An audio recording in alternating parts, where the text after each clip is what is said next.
Good evening, ladies and gentlemen, and welcome to the last session of the Humanities Festival. It's a pleasure to welcome my colleague from Geneva, Professor Vinh-Kim Nguyen, who is both a practicing physician and a social anthropologist. He is a medical anthropologist and an expert in the field of public health and global health. The topic we're going to address with him today is one on which he has been doing research of late. He has been working on various infectious diseases the last few years with the ERC grant on Ebola and on HIV/AIDS in West Africa.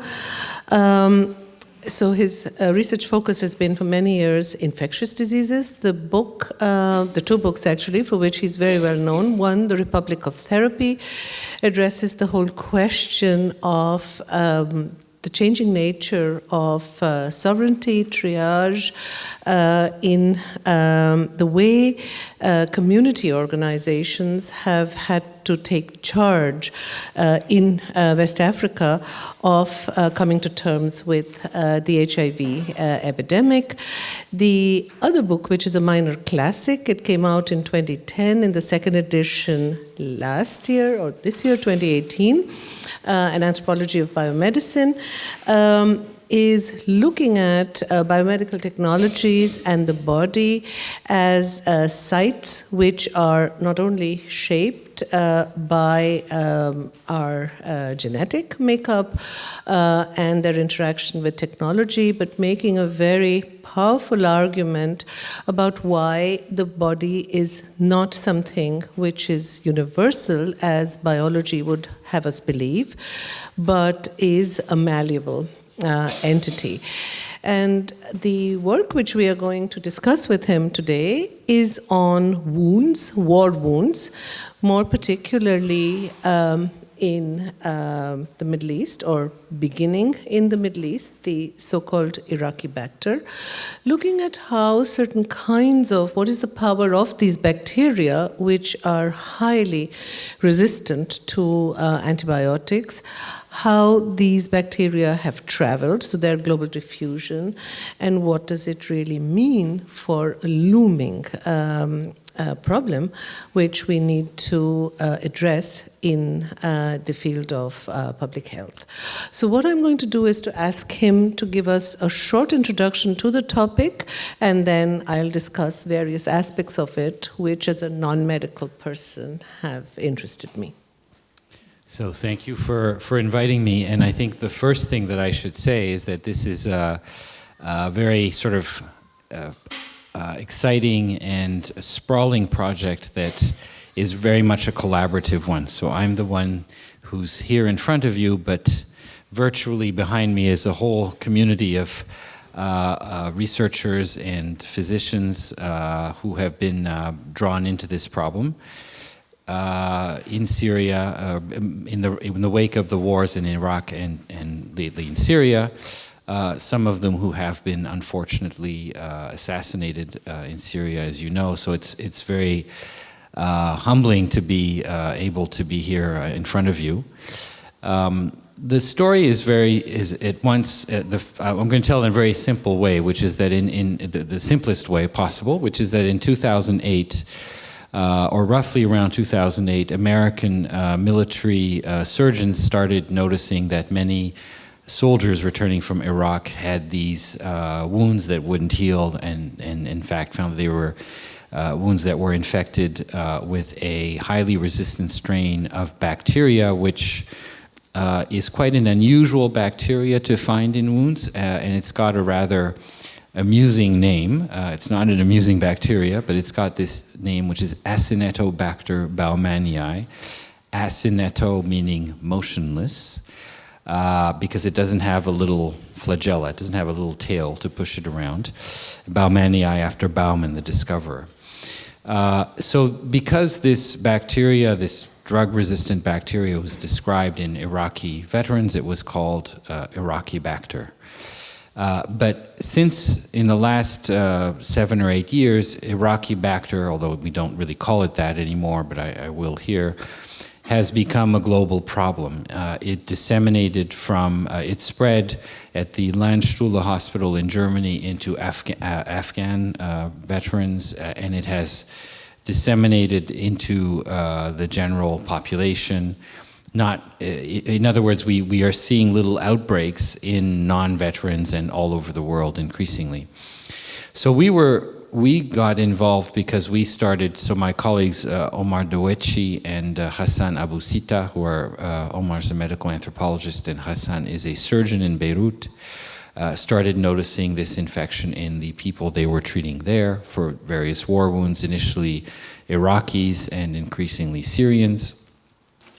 And throughout the region, in the last 3 or 4 years, we've become very sensitized to, we being the community of doctors who treat these patients, to the extremely high level of infection with these highly resistant bacteria in people who've been wounded in the conflicts.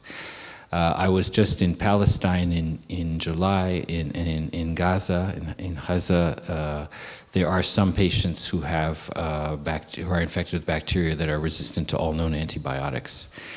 So we're really dealing with a very serious problem which can have a global spread. And this project has all been about investigating where this comes, what's causing this resistance, and where, what's causing it, and what's the future, what does it hold for medicine more globally. So two questions, just so that I understand this. So in the beginning, this was a bacteria which was noticed in the wounds which soldiers had. And of course, that already is a vector of spreading it, because these soldiers were not necessarily being treated in Syria or in Iraq, but in American Army hospitals in Germany or even back in the United States. Yes, so the VA hospital system in the US, the Veterans Administration hospital system, treats an mainly civilian population. Mainly civilian population? Mm-hmm.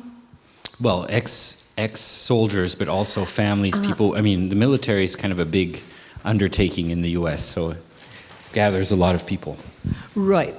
So this is one kind of spread, but what I understood by reading some of the work of yours or your team that I've seen on it is that the other spread is through what one could call medical migration, as civilians from these areas also migrate and then come to Lebanon for treatment, or even go to India, so that it's not something which can be controlled in a military hospital environment, where probably the hygienic standards can be maintained to isolate these cases, but that this is the beginnings of probably a much larger global spread of the bacteria. Is this right? So that's what we initially thought, but the story is actually quite fascinating and more complicated in a way. So we do know that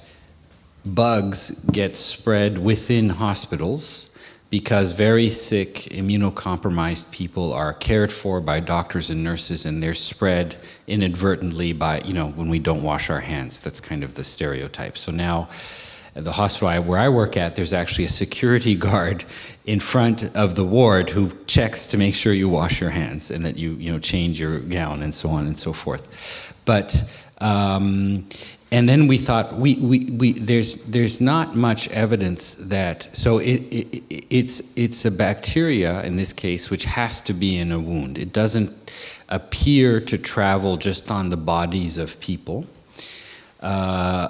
That being said, we've been hampered in our understanding because we're don't know what the term I want to say is we're species-ocentric when we think about this phenomena. We think of bacteria as organisms. It's sort of an anthropomorphism. You know, you have, there's the E. coli's, there's that tribe, there's the Klebsiellas, we have these different bacteria tribes, and this is how we understand how infection works. Well, in fact, antibiotic resistance is generated by genes, and bacteria, I bet you didn't know this, but bacteria have sex.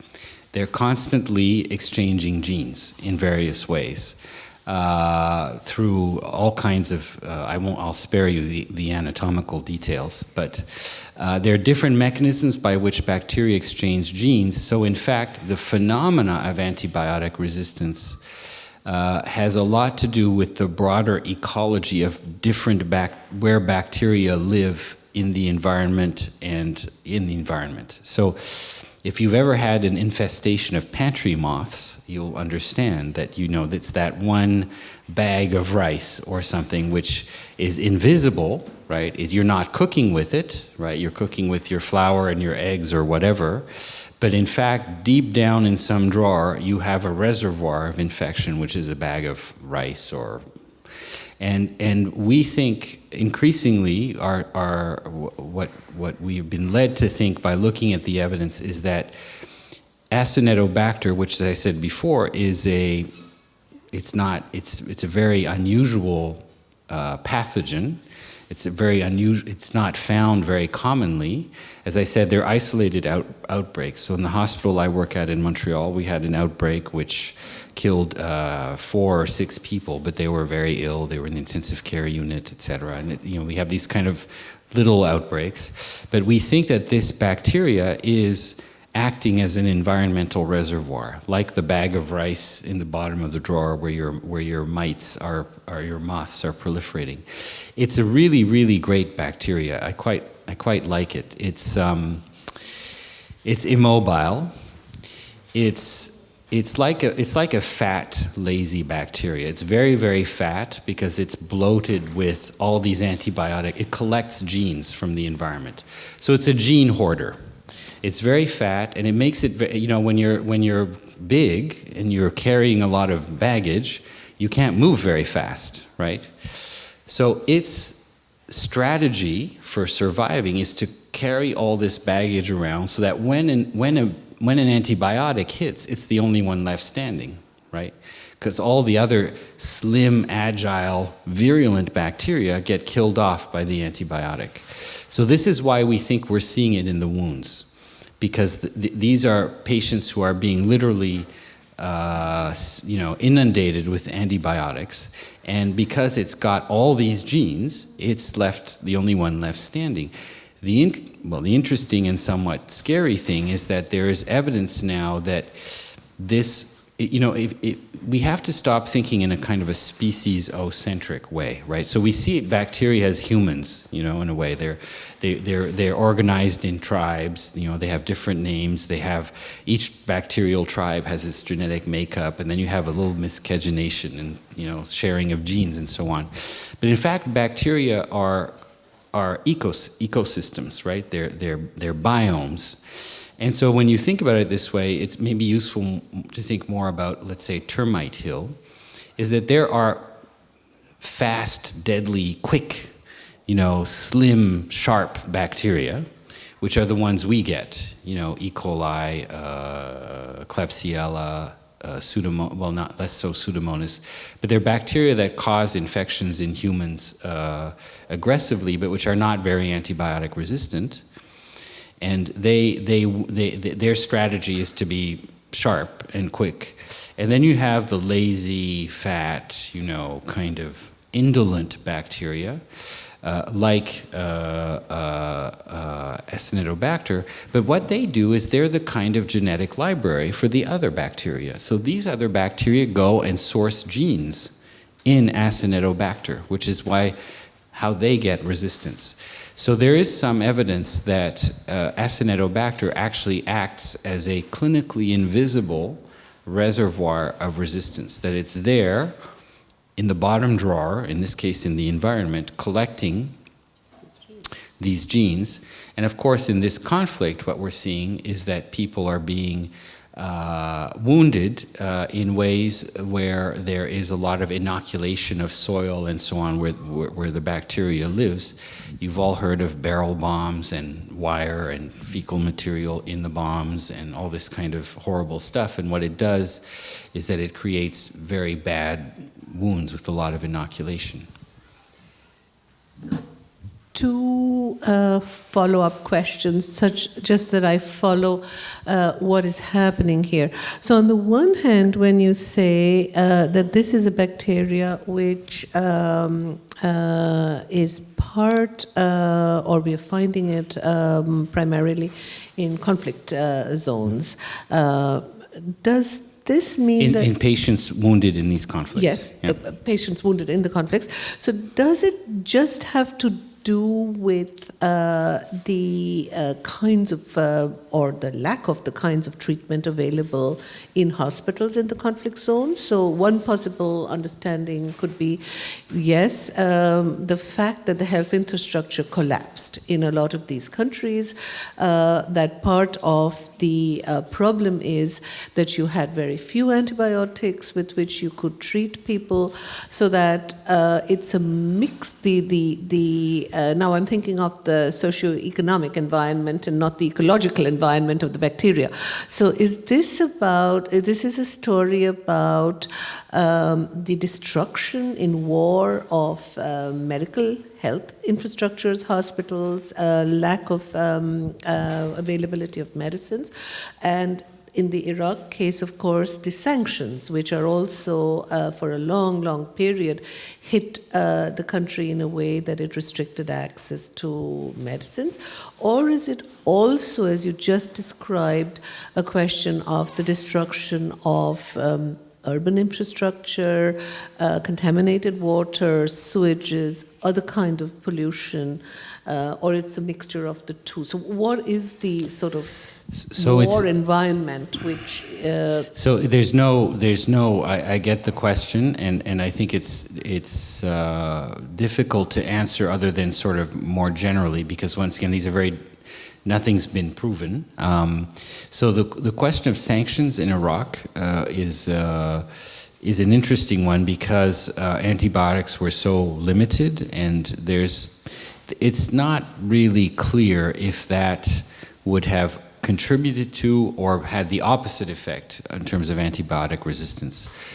Usually we think of bacteria becoming resistant to antibiotics because antibiotics are used too much rather than too little. I mean, to make or used improperly, shall we say. What I think the particularity of this conflict, if you compare with, DRC or some, conflict in Africa, is we have a war which has occurred in heavily urbanized areas, and that itself, as you mentioned, releases a lot, toxins into the environment. This is the first war, I believe, in human history where we have destroyed cities and never rebuilt them. So there's a lot of stuff just lying around, a lot of toxins.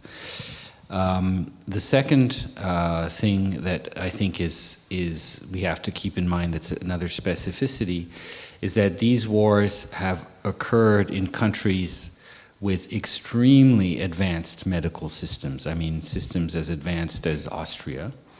So where the level of medical education is very good in Iraq, and there hasn't been a war in Iran, but these are, Syria. So people are extremely sophisticated about medicine. You have a large population of people with chronic illnesses, with cancer, with diabetes, and so on. Who in Central Africa, these people are dead because there's no medical system to keep them alive. So you have a lot of people with chronic diseases, and you have a kind of tradition of using and having access to antibiotics. So when the war comes along and with the economic consequences and the destruction of infrastructure, you have a lot of people wounded, and you have a lot of people accessing antibiotics whichever way they can, many of them substandard, etc. So you have a kind of antibiotic anarchy, where people are taking the wrong antibiotic or a counterfeit antibiotic. So you're getting just enough antibiotics into the environment and into the bodies that the bacteria take that as a signal, oops, I better get resistant to this one. Forgive the anthropomorphization. And you have a real recipe for antibiotic resistance. I spent 3 months with MSF in Yemen, and it was very interesting to see the kinds of prescriptions that patients were being given in Sana'a for every antibiotic under the sun. And of course, when you're given a prescription for 5 or 6 antibiotics, you're not a doctor, you don't know which one to take. So you go to the pharmacist, and what you end up taking is kind of a balance between what's available, what's cheapest, what the pharmacist recommends, maybe what color the box is, and so on and so forth. So you get really, you get antibiotic anarchy. And the other thing I should say, which may not be obvious to people, is that if you have an infection with a bacteria that's resistant to antibiotics and you take the antibiotic, it will work for a while. And it will work enough to, in French we say, to decapitate the infection. The symptoms may go away because there's still some residual efficacy. But as you take that antibiotic, it kills off the bacteria that are resistant and the more that are not resistant, and the more resistant ones gradually take over. So the infection comes back, but it comes back weeks or months later. So we see it often in terms of bone infections. People suddenly, the pus starts leaking out of the leg because of an old wound that healed, but the infection just burrowed down and went into the bone and then comes back out. So I saw a lot of that in Yemen, for example. Yeah. So that, the temporality is also over a period of time where you may not necessarily even associate it with an old war wound, but you are seeing infections which actually are related causally in ways which are not immediately obvious. So this is, but to go back to I'll give you an example. In Gaza, there's about, when I was there in July, we estimated that there were roughly 1,600 people who needed limb reconstructions, who had lost more than 7 centimeters of bone. And we know that probably most of those patients will develop bone infections, at least half, but that it will take about 6 months. So you're going to start hearing about this in the next couple of months. I think it's going to become a big problem, that there's going to be roughly 700 or 800 people with bone infections or osteomyelitis, and these have to be treated with IV antibiotics, so they have to be treated usually in hospital, so it's going to be a big problem. But yes, there's a long lag. This, I understand. But to go back to the war context, the question which I remember once discussing with Omar in Lebanon when I was talking to him was the question of the kinds of ammunition which is being used because of the heavy metals which are in the ammunition. So it's a connection which made little sense to me initially until he explained to me that it's not just even a question of the ecological environment of the bacteria or the built environment or the health infrastructure, but it's also a question of the kinds of ammunition which is being increasingly used. So, Omar's research, when he was doing interviews with people in Fallujah and in Iraq, and this is a very interesting observation, is his informants often said, this war has poisoned us. It's destroyed the environment. It's caused toxicity. And it's an interesting thing to say because it's not necessarily the obvious thing you would say about a war. You could say, oh, the Americans were so terrible or they were so violent or something, but it was really the one of the main messages he got was toxicity. And look at Mohammed's cousin has cancer and he's 23, and there was this kind of very strong, what I call ethnographic signal. And Omar started looking at, as you know, the Americans used depleted uranium in Fallujah. Heavy metals are heavy, so they're very good to put in bombs and so on, because they burrow deep, and when they explode, they spray and they cause maximum damage. The shrapnel really, invades, penetrates the body. So there's kind of a practical, if I can say that, advantage for heavy metals. And he started to look into this, and we found some literature that one study in Libya that showed that there was more heavy metal when they sampled, on the road surface where there had been combat than where there hadn't been combat, I think in Benghazi.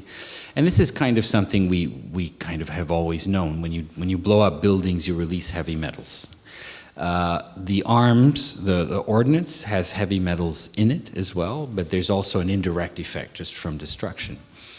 But then we discovered a very surprising thing that very few people know, which is that heavy metals can cause resistance to antibiotics. So if the kind of mechanisms bacteria need to evolve to survive in the presence of heavy metals actually allow them to survive in the presence of antibiotics. So we're sort of wondering now, is there a connection? Is there what biologists would call a selection pressure exerted by heavy metals of the kinds found in ordnance but also released by destruction of built infrastructure? Is there an effect for the selection of antibiotics? There's many studies that have been done in Europe, and this is stuff that, the fun thing about this is that you start reading stuff that you never had any idea would have any connection about. So I know a lot about, well, I know more than I did about pigs, for example, and raising pigs. So pigs. Pigs are given antibiotics, and the antibiotics leaks into the environment. And so studies have been done in Switzerland, which is not the place you would associate with environmental contamination, looking at heavy metals and antibiotic resistance in the environment. Another one is aquaculture. So heavy metals are used in anti-fouling agents that prevent, the bark, that thing that gathers on boats with a bee. Barnacles, thank you, from accumulating. So there's all these different pathways by which heavy metals and or antibiotics leach into the environment and cause antibiotic resistance. Much of it having to do with raising pigs and chickens and so on, but also with sort of routine things we don't really think about, like anti-biofouling and so on. So that's sort of brings us to halfway of our discussion.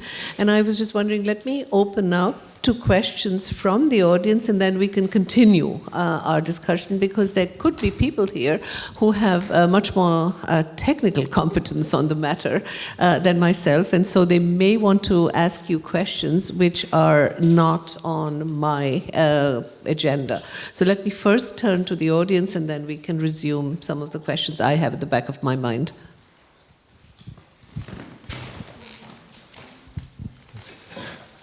How do you fight these bacteria? Do you come up with stronger antibiotics? So we don't have them. That's the problem. So far, the only antibiotic that seems to work against most of these strains is colistin, which is a very old antibiotic from the 1950s that also causes renal failure, so it's not great. One of the interesting questions is, why do we not have antibiotics? And it's a very interesting question I've just started to look at, but what I've understood so far is that the pharmaceuticals industry is not coming up with new antibiotics, not because there's not a market, but because that market is much less profitable than other markets like statins or drugs to basically prevent chronic diseases. And that's driven partially by the financialization of the pharmaceutical sector. So we're dealing with a kind of a market failure, I think it's fair to say, when it comes to antibiotics. The gene we worried about is or the genes that are spreading and that are of the most concern and that have exploded worldwide in the last 10 years are ones that give resistance to carbapenems. So antibiotics with names like imipenem, ertapenem, meropenem. These are the last line. They're the extended 4th, 5th generation penicillins. It seems, and you see the problem is that when bacteria, it's like when you sign a contract for a cell phone or for your modem. Bacteria get genes in packages, right? So if they get a carbapenemase, they go, it's cheaper, it's a better deal. You get 3 or 4 genes for one evolutionary transaction. So this is the problem too, is that the resistance comes with genes bundled together, and they're often bundled together as cassettes. We call them cassettes. So when they have bacteria sex, they exchange these sets of genes together that give them full broad spectrum resistance. So it doesn't look very promising. And of course the specter that haunts us here is that in 10 or 15 years we will have lost we will not have any antibiotics that work anymore, which means no more surgery. We return to sort of, we'll get no more surgery. We'll have, what makes modern surgery possible is antibiotics to control infection. Even childbirth will be more complicated. Cancer, we won't be able to use chemotherapy anymore because people will just die of the infections. So we're really, if it really gets to that, it really means there's a huge shift in what we're able to do with modern medicine.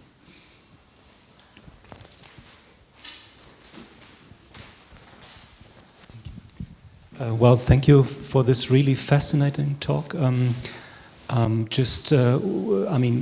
to your title, The New Bacterial Warfare, I think that this warfare is the kind of warfare that you're leading every day in hospitals around the world and in laboratories maybe, but you also made clear the close connection to war in the literal sense, namely that it originates there. But if I understood you correctly, this was not a highly resistant bacteria that was developed intentionally, but it just occurred under the circumstances of war because it has the ideal conditions to develop there. But how real is the danger of actually using it as a weapon? This would be the second meaning of your title, The New Bacterial Warfare. You could very easily think of a way to use this as a bacteriological weapon in future warfare. Is this a real danger, or is this just a fantasy imagination so far? It would not. So in biosecurity, people, which is not my field, but I know that we look at pathogens that can be easily weaponized, and these are usually aerosolized, anthrax and so on, and so pathogens that can be spread very easily. This bacteria, as I said, it's clunky. It's kind of, it doesn't grow very fast. It is not a candidate, I would say, or the best candidate for weaponization. But what is very deliberate, and I have to insist on that, is the development of arms or of weapons that are meant to maim and injure. Rather, to kill, but as well to injure. And I think, I'm not a military strategist person, but it's hard not to see a deliberate attempt to, and the example of the barrel bombs in Syria, where human feces are put into them, it shows that this is a form of bacterial warfare, because they know what these bombs do is they create shrapnel, which is weaponized with fecal bacteria that will, penetrate into people. So I think there is a deliberate. It's the way people are harmed. What the weapons do, the wounds it's through the wounding, and not through the bacteria. That the wounding is the driver of the bacterial warfare, if you will, and not the bacteria per se. They're just, they'll show up the party, as it were. You know, one of the things that I learned, which is very interesting, is that, well, maybe not, but if I'm not going to do it, but if I stabbed Shalini, and you know, in one shoulder, and I shot her on the other shoulder, where I shot her would get more infected. It seems strange because bullets are clean, right? But the chance of infection has to do with the amount of kinetic energy that's transferred into the body. So, because if there's more energy, right, something higher velocity, that, right, you know, energy, mass, you know, all that stuff that we learned a long time ago. If all that stuff, what it does is actually devitalizes tissue. So it means that it kills off a larger portion of tissue, which then serves as a medium for bacteria. I don't think this was thought out diabolically, but it's what is happening. So gunshot wounds and blast injuries are much more, yes, because of the level of transfer of kinetic energy.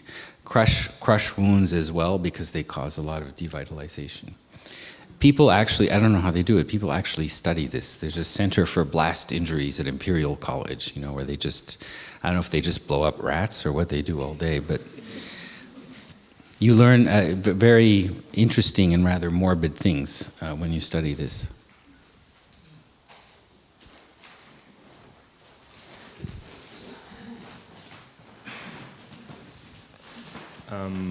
About, I think, 80 or 100 years ago, there was also a separate branch of antibacterial with phages. Yes. And this is, how do you see developing that right now with the loss of antibiotics effectiveness? So phage is a kind of a virus that kills bacteria. So this is obviously a direction of research that people are very excited about.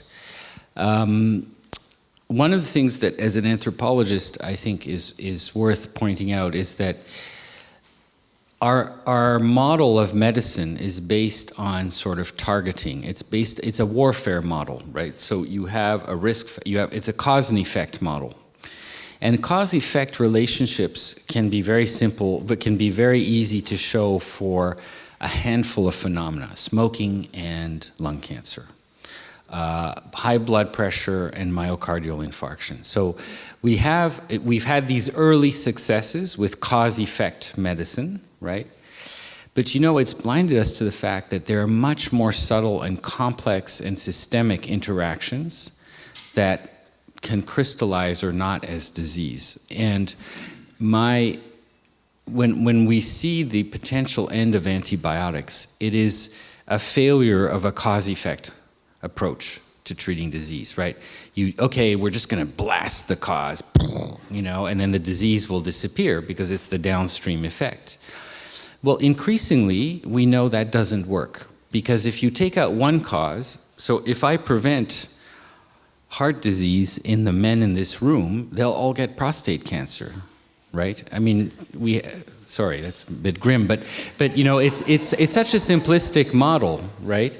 That you have a disease ecology. The diseases are competing to kill you off, right? So if you and I think we're learning with bacteria, as you've all heard about the microbiome, and how many of you take yogurt with bifidus in it, and so on and so forth. We all know that there's a lot of complexity, and probably we definitely don't understand how bacteria produce human health and disease. We have a very simplistic model which works for some things, but the idea of taking out, and so my problem with the phage solution is we're still in a cause and effect model, right? And there's a lot of evidence that as we have sanitized our environment, and as we have used, there's sort of what we call secular trends. So this is where you look over historical time in a population, whether something changes. So what we know is the more we've used antibiotics, and we've used that stuff you wash your hands with, Purell and so on, and the more hygienic our environments have been, we're seeing actually increases in autoimmune diseases like ulcerative colitis, Crohn's disease, asthma, and so on and so forth. And there's a lot of evidence that suggests that we need exposure to bacteria. We need dirt to, to discipline our, to make our immune systems healthy. And there's similar evidence from other areas. So my concern about phage is that we're not taking a systemic enough approach. But it is it's one of the ways we have to go, clearly. Thank you very much. I'm very impressed by this presentation, and a few things just shut up my mind. The one is, which is a minor one, is wasn't it that heavy metals was in the 19th century used to treat some infections before we had better means? That is the one thing, but that's not my main question. About 5 years before the invasion of Iraq and the situation which you discussed from infectiology point of view, there was an 8 years war between Iraq and Iran. And there were hundreds of thousands of casualties. Do we have any data if anything like that was registered? So we looked at that. So the Iran-Iraq war is very interesting because, first, as I said, Iraq and Iran had very advanced medical systems. They had microbiology. They had very well-trained infectious disease doctors. And we actually went to the literature in Persian. And we actually tried to look, because one of the problems is, when I say this is new, 2008, the Americans, is it just because Americans, they talk a lot, they publish a lot, they have a lot of money, they do a lot of studies, and it was always there. So we're actually doing a historical study, and we don't find any evidence from Iran-Iraq war of multidrug-resistant Acinetobacter, but we haven't been thorough. We haven't gone to Iran and interviewed microbiologists, which is what we plan to do. There are some reports from the Vietnam War of Acinetobacter.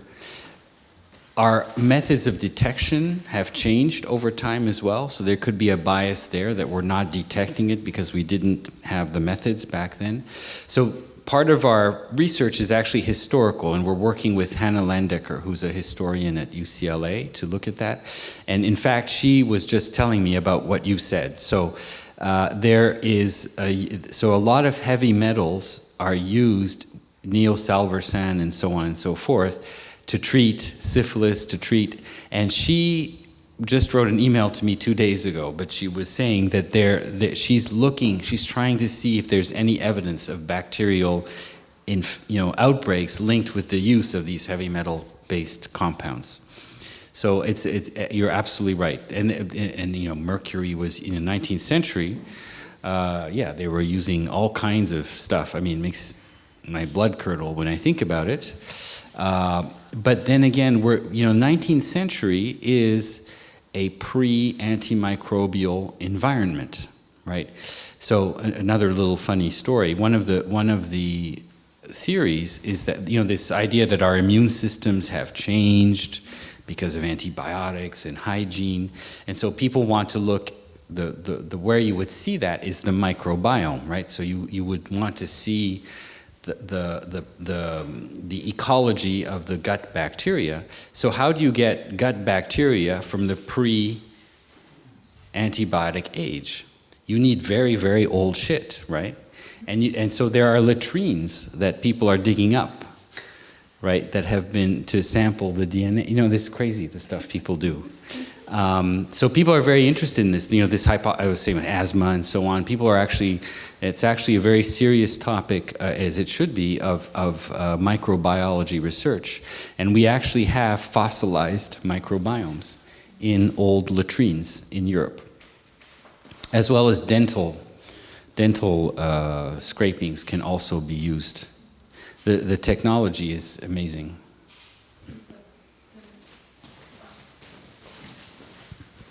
Is it not a problem since some bacteria probably are more stable than others over the time, and then it's hard to say whether that's all the bacteria that there were or some just died? Well, no, they're sequencing DNA. So remember, you've probably heard about these. There's these stories about they thaw out this. They've reconstructed the flu virus from 1917 in these cadavers that have been, so it's that kind of thing. So they have methods to extract DNA, and what they can do is compare sort of signature sequences to see if they differ. So the ability to do this research is, one, sampling and recovering old DNA, being able to amplify it, and then using an enormous amount of computing power to construct molecular family trees, because you have to analyze and compare these long sequences of genetic, of DNA strands, ACT, and then you have to compare, many different samples and reconstruct from where they diverge. So it takes an enormous amount of computing power, which we actually didn't have till about 10, 15 years ago. So do you think that it's also possible then to see how these bacteria evolved over the last Yes, so that's what you do years? with the family tree. So basically, it's called phylogeny. So if I could sample all your DNA in this room, and I had a massive campus of computers, we could put in all those samples, and we could calculate back to how many generations ago you had a common ancestor, right? So this is the way we construct these family trees. By the degree of the more my DNA differs from Shalini's, the more distant our common ancestor. But these are statistical molecular techniques. They're not based on any kind of real life family tree. They're based on assumptions about rates of molecular evolution and statistical sampling and so on. So they're fraught in various kinds of ways. But they're a useful and provocative roadmap. So in fact, what some of us have been doing, for example, in the issue of where the Ebola epidemic started or the HIV epidemic, is you construct these family trees and you see if what the family tree is telling you is consistent with what you know happened at that time historically. So if you see a burst of viral evolution or a burst of genetic evolution, you know that these are usually associated with moments of social change or migration. Something has to happen socially to explain that biological event. So that's how you tie the two together.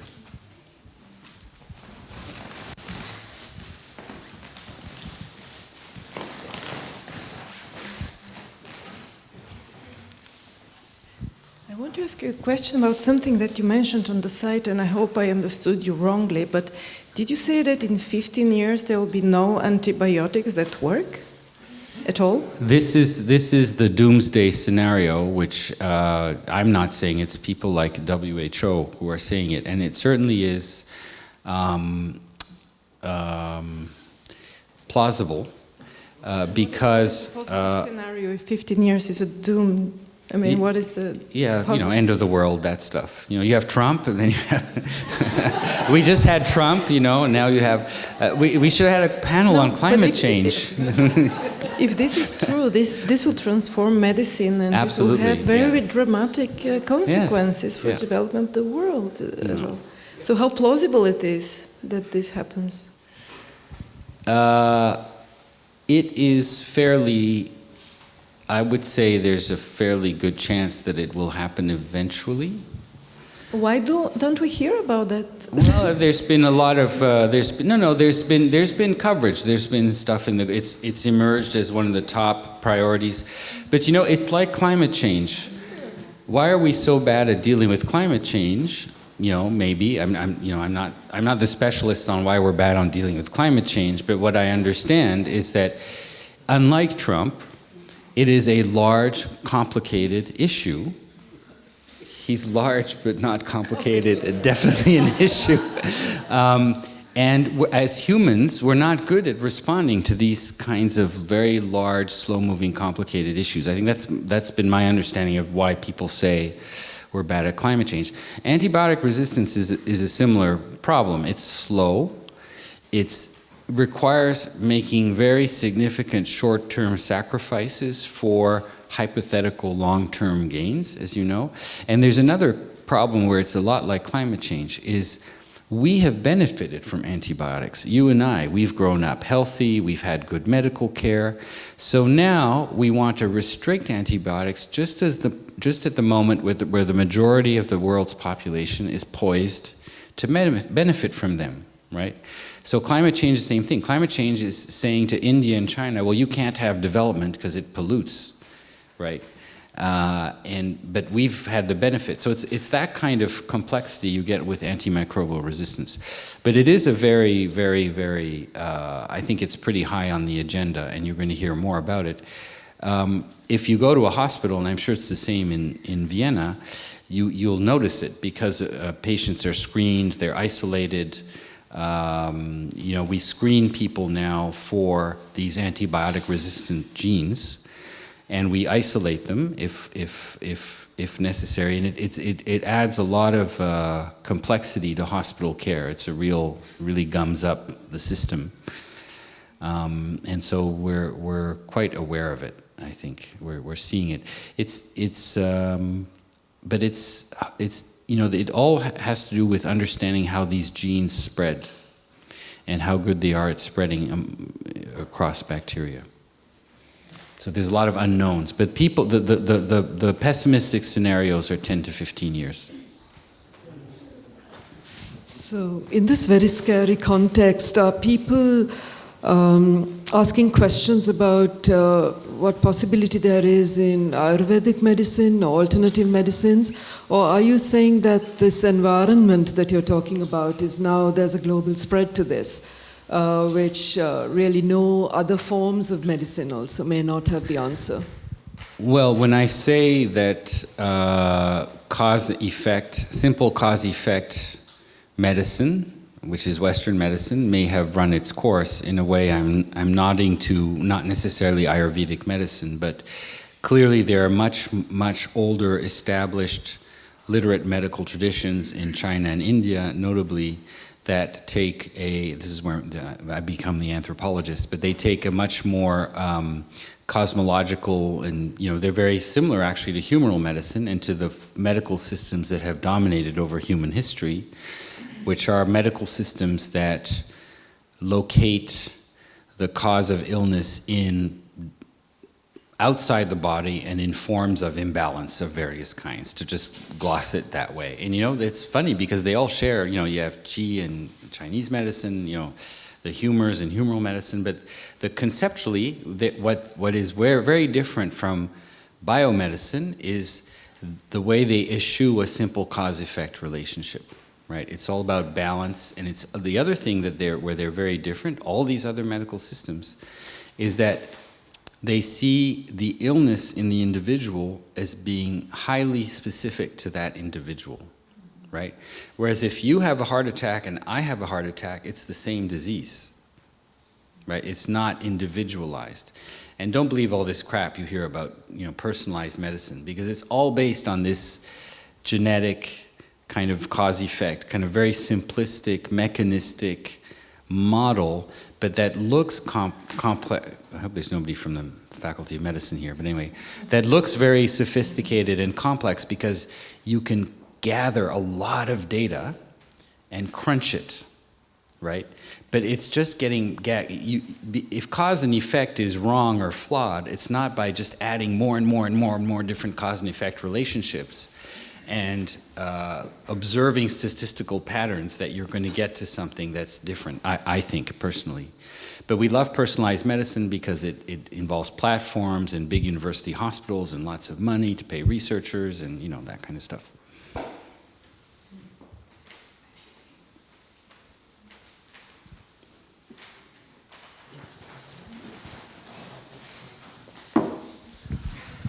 So is there something that we just don't get about bacteria and our bodies and how they interact, like the people in the 19th century didn't understand? Yeah, I guess so. I guess that's what I'm saying, that the model we have for understanding what's going on is very powerful, but it has limitations. Maybe an example that would help is that if you get a pneumonia, or if I break your arm, right, these are very simple diseases, simple cause and effect, and we know how to fix them in biomedicine. But if you are depressed or you get low back pain, then or you're lonely, right? We don't have any model for, I mean, the low back pain is the classic one, right? Because everybody has low back pain. It's 80% of what you see in primary care, and we're just terrible at dealing with it, right? Because we don't have, in this case, we don't have a dynamic model of how the body works. Physiotherapists are much, doctors actually do not learn we learn the muscles by heart, we learn the bones, we learn what's attached to what, but we actually don't know how they make you move. We actually don't study movement, right? Other people study that. So there's all these blind spots in modern medicine, and I think what we're seeing here is perhaps one as well. Yeah, thank you. I would like to know that if we take this cause-effect model, that's basically the if-then, okay? But this is what the computer is based on. Yep. Everything we program is if-then. So with this instrument to understand reality and to react, the more we use it, the less we seem to be able to sort of get the point, especially when it's not that simple a relationship. See what I'm saying? It's like... I agree 100%. Okay, thank you. It's exactly what I mean, I hadn't thought about the computer, but yes, I mean, that's what I was saying about personalized medicine, is that these algorithms, right, are just, they're very complex and sophisticated, nobody can understand them, but all they are multiplications of very simple reductions, yeah.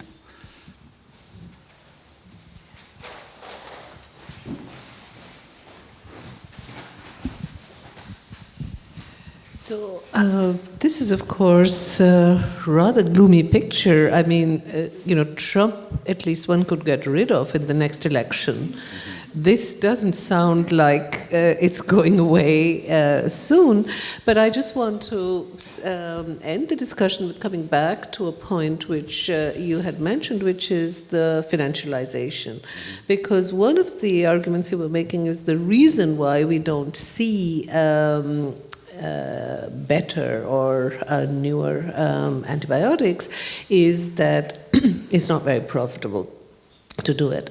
What if one were to then say, okay, here is such an impending, serious public health crisis looming large in a relatively short time, because climate change is something which, it's not like a 10-year scenario, which... Oh, it is now.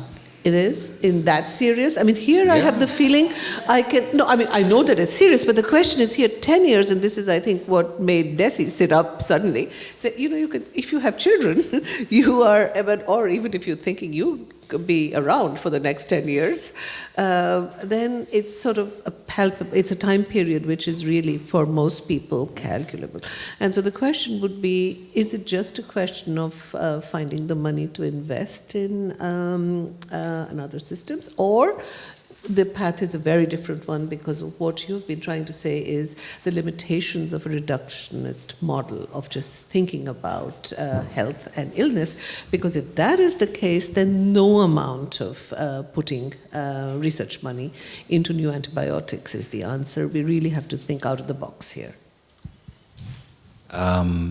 My guess would be that incentivizing innovation in antimicrobials will certainly generate solutions, but if you understand how biology works, you understand that all the solutions are necessarily always going to be temporary, because, organisms evolve. So clearly we have to, go that way. But I'm increasingly thinking, when I look at the stuff around, what people are doing in epigenomics and microbiome and so on, I'm just wondering, shouldn't we be shifting the paradigm, right? And that comes out of my flaky anthropology side, perhaps a little bit, but also, working in a hospital and seeing how limited our understanding, the way we measure quality of life is. I mean, you're all familiar, I think, with what we call, in Canada, we call them the levels of care directive, where it's, if your heart stops, you do A, B, C, you start it, you don't start it, you call the family, we have all these algorithms, and we also have these very, simplistic ways of saying, well, a situation I'm confronted with often in the hospital is you get, like the last when I was last on duty was about a month ago, and I had 4 or 5 patients who were over 95, and they were all relatively healthy, but it was fascinating because one woman said, I'm tired. I'm miserable. I have pain everywhere. She had 3, her 2 daughters and her son, who were like probably in their 70s, were coming in every day. And she wasn't alone or unhappy or, she was just like, enough already, right? And I said, okay. And she asked, because in Quebec we have medically assisted suicide, and there's a whole procedure for this. And she asked for me to start it, and then you'll laugh at this because then it's still a hospital, so you have to consult, and the medically assisted suicide doctor comes. He says, "She's not eligible. She's not dying," right? Which was true. She was just old, right? And it was just fascinating because I said, well, let's do palliative care. Let's not, let's just make sure that Mrs. So-and-so is comfortable, family, that's what she wanted.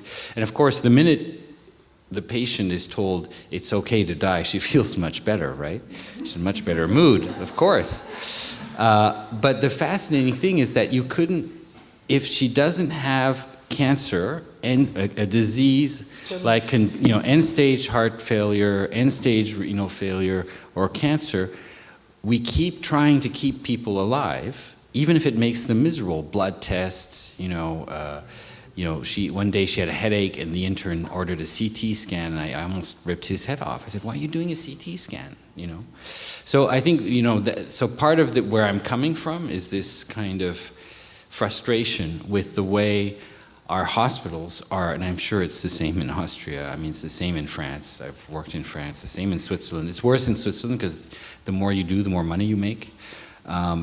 It's the system just doesn't is the cause effect model. Just it's endless. You can't stop it. It's a machine. So that's my own rationale for, I guess, where I'm coming from and thinking, should we be looking at other models? Of other models of resolving this kind of a crisis. So thank you very, very much. I think this was a really radical stab at some of the questions of health and illness and prognosis, which are uncomfortable, but at least are opening out other ways of thinking about even the ends of life. And thank you very, very much for this conversation, and thank you for being here.